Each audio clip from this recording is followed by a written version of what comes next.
There's a chart I saw recently that I can't get out of my head.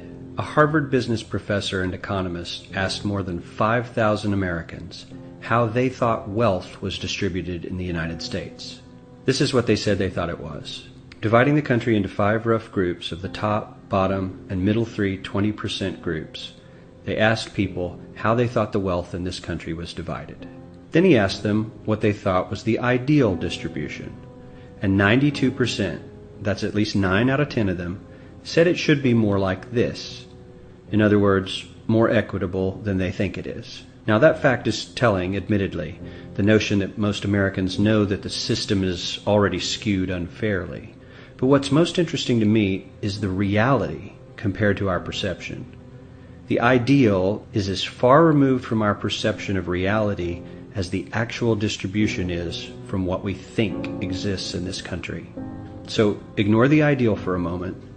Here's what we think it is again. And here is the actual distribution. Shockingly skewed. Not only do the bottom 20% and the next 20%, the bottom 40% of Americans barely have any of the wealth. I mean, it's hard to even see them on the chart. But the top 1% has more of the country's wealth than 9 out of 10 Americans believe the entire top 20% should have. Mind-blowing. But let's look at it another way, because I find this chart kind of difficult to wrap my head around.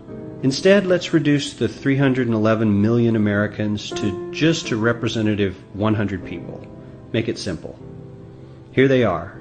Teachers, coaches, firefighters, construction workers, engineers, doctors, lawyers, some investment bankers, a CEO, maybe a celebrity or two. Now let's line them up according to their wealth. Poorest people on the left, wealthiest on the right, just a steady row of folks based on their net worth. We'll color code them like we did before based on which 20% quintile they fall into. Now let's reduce the total wealth of the United States, which was roughly $54 trillion in 2009, to this symbolic pile of cash. And let's distribute it among our 100 Americans. Well, here's socialism, all the wealth of the country distributed equally. We all know that won't work. We need to encourage people to work and work hard to achieve that good old American dream and keep our country moving forward. So, here's that ideal we asked everyone about. Something like this curve. This isn't too bad. We've got some incentive, as the wealthiest folks are now about 10 to 20 times better off than the poorest Americans. But hey, even the poor folks aren't actually poor, since the poverty line has stayed almost entirely off the chart. We have a super healthy middle class with a smooth transition into wealth. And yes, Republicans and Democrats alike chose this curve. 9 out of 10 people, 92%, said this was a nice, ideal distribution of America's wealth. But let's move on. This is what people think America's wealth distribution actually looks like. Not as equitable, clearly, but for me, even this still looks pretty great. Yes, the poorest 20 to 30% are starting to suffer quite a lot compared to the ideal, and the middle class is certainly struggling more than they were, while the rich and wealthy are making roughly 100 times that of the poorest Americans, and about 10 times that of the still healthy middle class. Sadly, this isn't even close to the reality. Here is the actual distribution of wealth in America. The poorest Americans don't even register. They're down to pocket change, and the middle class is barely distinguishable from the poor. In fact, even the rich between the top 10 and 20 percentile are worse off. Only the top 10% are better off. And how much better off? So much better off that the top 2 to 5% are actually off the chart at this scale. And the top 1%, this guy, well, his stack of money stretches 10 times higher than we can show. Here's his stack of cash, restacked, all by itself. This is the top 1% we've been hearing so much about. So much green in his pockets that I have to give him a whole new column of his own, because he won't fit on my chart.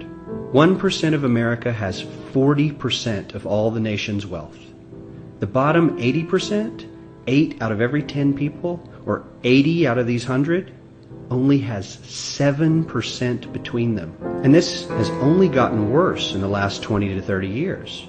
While the richest 1% take home almost a quarter of the national income today, in 1976 they took home only 9%, meaning their share of income has nearly tripled in the last 30 years. The top 1% own half the country's stocks, bonds, and mutual funds.